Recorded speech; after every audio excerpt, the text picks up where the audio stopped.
YouTube के channel नवदर्शन में आपका स्वागत है। सीज फायर का मतलब जिन देशों ने ईरान पर हमला किया वही देश दुनिया के अन्य देशों से कोशिश करके सीज फायर की दुहाई लगा रहे हैं और मन्नतें मांग रहे हैं।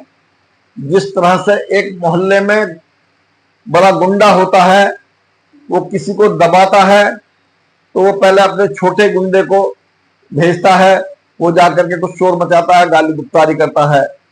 ठीक उसी तरह से अमेरिका ने अपने छोटे गुंडे इजराइल को ईरान पर हमला करने के लिए कहा। 8 दौर की वार्ता हो चुकी थी, उसके बावजूद अमेरिका ने इजराइल को उकसाया और भड़काया, जाओ तुम ईरान के न्यूक्लियर रिएक्टरों पर हमला कर दो। और इजराइल ने अमेरिका के कहने पर यह काम कर दिया। उसने गुड़ के धोखे में कपास में मुंह मारा और आज उसका नतीजा उसको मिल रहा है। जुल्म ज्यादा दिनों तक नहीं चलता है। जिस तरह से गाजा पर इजराइल ने हमले किए और बेकसूर लोगों को मौत के घाट उतारा, जिसमें सरकारी आंकड़ों में 65,000 लोग मारे गए हैं, लेकिन सच्चाई अलग है। कम से कम 1.5 लाख और लोग मारे गए हैं, यानी टोटल 4 लाख लोग लापता हैं। वो चाहे मलबे में दबे हुए हों या उनकी किसी और तरह से मौत हो गई हो। इतना बड़ा जुल्म इजराइल ने गाजा पर किया तो कुदरत जो इस दुनिया को चलाती है वो देख रही है और कुछ उल्टे काम वो ऐसे करवा देती है कि जिसकी माफी ना दुनिया में है ना ऊपर वाले के यहाँ है। ईरान ने बदले में इजराइल पर जो हमले किए तो इजराइल को ये दूर दूर तक भी इसका अंदाजा नहीं था कि इतनी भयंकर तबाही होगी और उसकी मिसाइलें ठीक इजराइल के शहरों को टारगेट करेंगी और भारी तबाही पैदा करेंगी। और जो हाल गाजा में किया था इजराइल ने, इजराइल का वही हाल उसके 12 शहरों पर हुआ है। इजराइल के 5 बड़े शहर हैं, तेल अवीव, हाइफा, यरूशलेम, अश्कलोन, बरशेबा।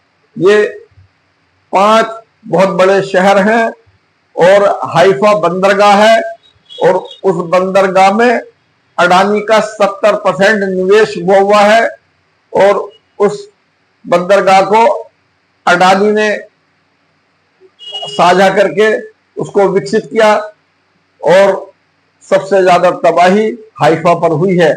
इजराइल को ये दूर दूर तक अंदाजा नहीं था।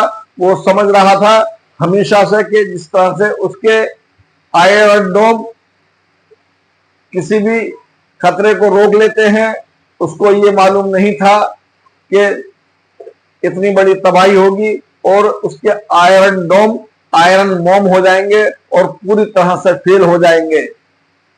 इजराइल का क्षेत्रफल 20,500 वर्ग किलोमीटर है और उसमें जो एक्चुअल इजराइल के लोगों के लिए रहने के लिए जो जगह दी गई थी, उनको जो बसाया गया था, वो तो 10,000 स्क्वायर किलोमीटर से भी कम जगह बनती है। और उन्होंने 1948 में अपना देश बना लिया और फिलिस्तीनियों को मारा और उनको देश से निकाल दिया और उन पर बहुत बड़ा जुल्म किया और अपना राष्ट्र घोषित कर दिया। इजराइल ने आज तक 78 सीज फायर किए हैं और उनको तोड़ा है। जो ये अब सीज फायर की बात हुई तो वो भी टूट गया है और आने वाले वक्त में पता नहीं दुनिया किस मुहाने पर खड़ी है, क्योंकि ईरान ने ठान लिया है कि वो तो खुद बर्बाद होगा, लेकिन अमेरिका और इजराइल को पूरी तरह से बर्बाद कर देगा। इजराइल और अमेरिका के देश खाड़ी में और तैनात हैं और उसमें उसकी आर्मी तैनात है, जिसमें 48,000 फौजी अमेरिका के उन देशों पर हैं। कतर का देश सबसे बड़ा देश है, क्योंकि यहां पर एयरफोर्स का हेडक्वार्टर है। अमेरिका एयरफोर्स की कोई भी कार्रवाई करता है तो खाड़ी में जो 32 देश हैं उनको कतर के देश से ही नियंत्रित किया जाता है। खतरा महसूस हुआ तो अमेरिका ने यह कह दिया कि भाई ईरान का बहुत बहुत धन्यवाद, ईरान ने हमसे बता करके कतर पर हमला किया, हमारे बेस पर हमला किया और हमारा एक भी फौजी हताहत नहीं हुआ और हमारा एक भी जहाज का या किसी भी तरह का नुकसान नहीं हुआ। तो यही बात ईरान ने भी कही कि हमारे रिएक्टरों का कोई नुकसान नहीं हुआ और अमेरिका ने उनको बता दिया था और उनको सूचना मिल गई थी, इसलिए उन्होंने अपने संवर्धित यूरेनियम को वहां से हटा दिया।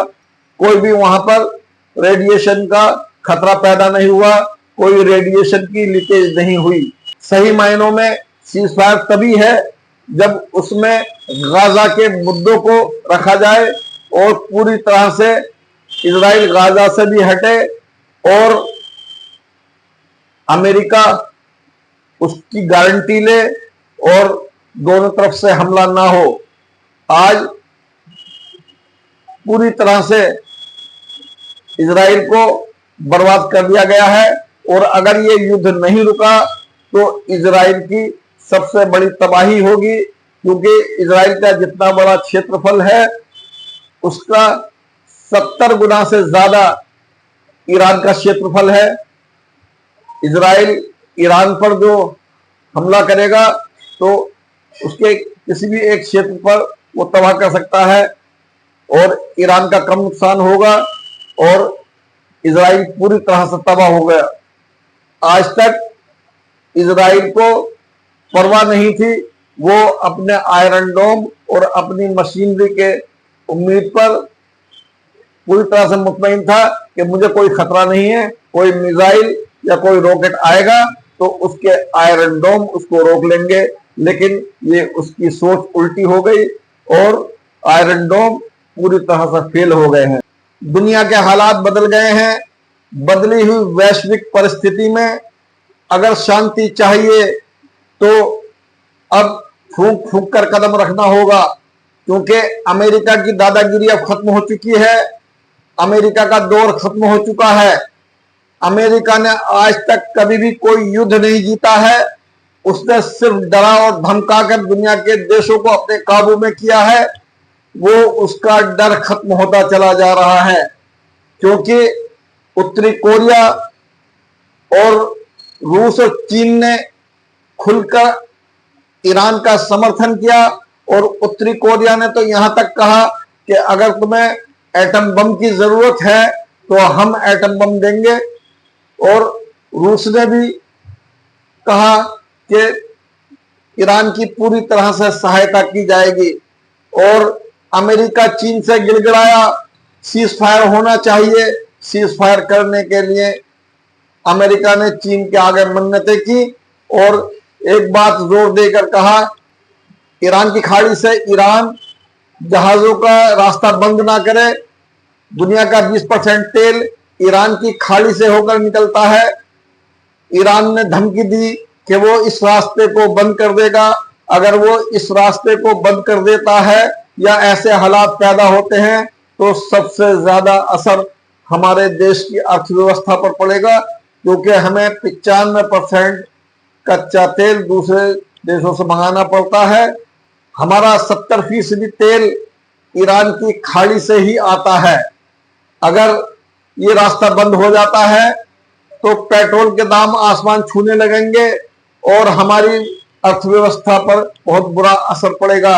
इसलिए दुनिया की शांति में ही हमारी तरक्की है, दुनिया की शांति से ही हमारा भला है और दुनिया का भी भला है। क्योंकि अमेरिका ने खाड़ी के क्षेत्र में पिछले 30 साल से अशांति पैदा कर दी है।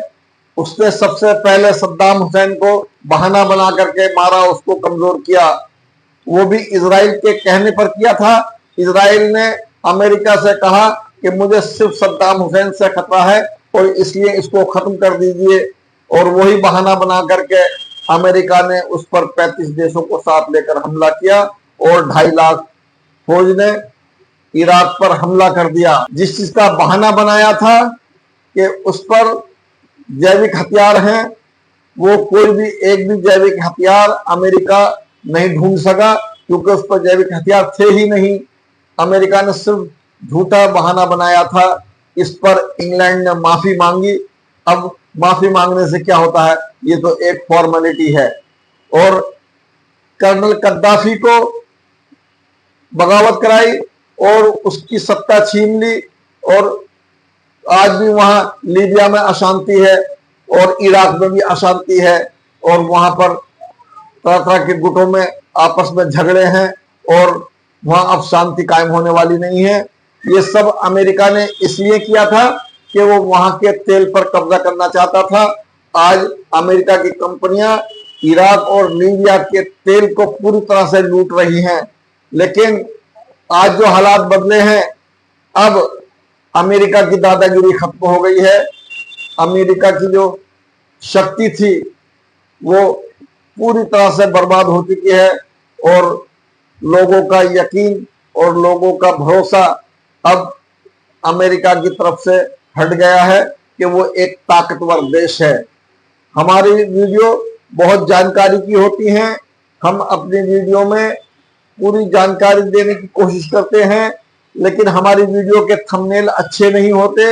हमारा लोगों से कहना है कि हमें सपोर्ट करें, हमारे थंबनेलों को ना देखें और हमारे सिर्फ नवदर्शन चैनल को देखें, तो हमारी भी हिम्मत बढ़ेगी और हम अच्छे अच्छे आंकड़ों के साथ आपके सामने दुनिया की वैश्विक परिस्थितियों में हम बात कर सकेंगे और हम आपको अच्छी जानकारी की वीडियो देंगे। अगर हमारा वीडियो आपको पसंद आए तो हमारे वीडियो को सब्सक्राइब करें, लाइक करें और शेयर भी करें। धन्यवाद।